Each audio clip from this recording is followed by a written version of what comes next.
આ વખતે દક્ષિણ ગોળાર્ધની પરિસ્થિતિ છે એ પણ નેગેટિવ છે, આઈઓડી પણ નેગેટિવ છે. આ ઉપરાંત એટમોસ્ફિયરિક વેવ જે છે એ કંઈક કશે છે.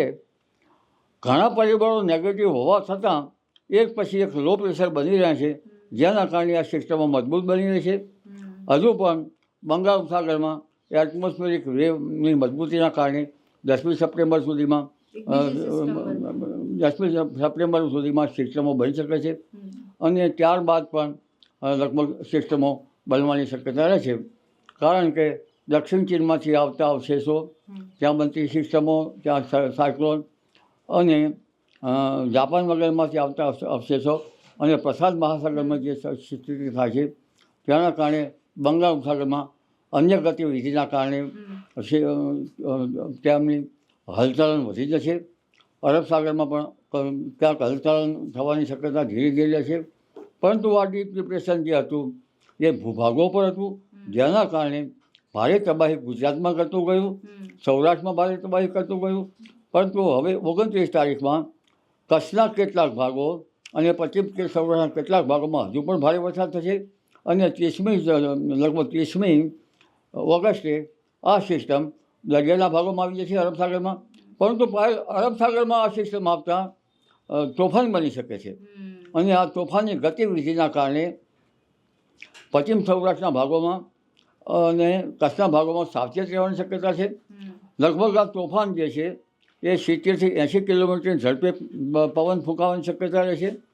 પવન સૂચક સિગ્નલો લાગી જશે દરિયા કિનારે અને દરિયા કિનારાના ભાગોમાં 65થી 70 કિલોમીટર ઝડપે પવન ફૂંકાવાની શક્યતા રહેશે. દરિયા ખેડૂતો સાવધ રહેવું ઈચ્છે છે.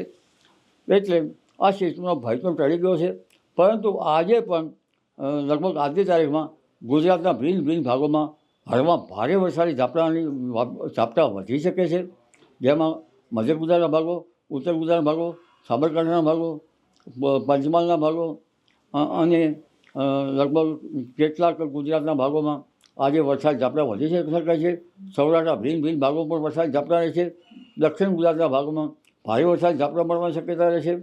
એટલે અને ભરૂચ વિસ્તાર, સાપુતારા વિસ્તાર, વિંધ્યના વિસ્તારમાં પણ વરસાદ ઝાપટા પડશે. પણ ખાસ કરીને દક્ષિણ મહારાષ્ટ્રના ભાગોમાં વરસાદી ઝાપટાનું પ્રમાણ હવે ધીરે ધીરે વધુ રહેશે. તારીખ 2 થી 10 સપ્ટેમ્બરમાં પણ બંગાળ ઉપસાગરીય સિસ્ટમના કારણે પૂર્વ ગુજરાતના ભાગોમાં વરસાદ થવાની શક્યતા રહેશે. આ ઉપરાંત પૂર્વીય ઉત્તર પ્રદેશના ભાગોમાં વરસાદ થવાની શક્યતા છે. પૂર્વ ગુજરાતના ભાગોમાં વરસાદ થવાની શક્યતા છે. પંચમહાલ વગેરે ભાગો વરસાદ થવાની શક્યતા છે.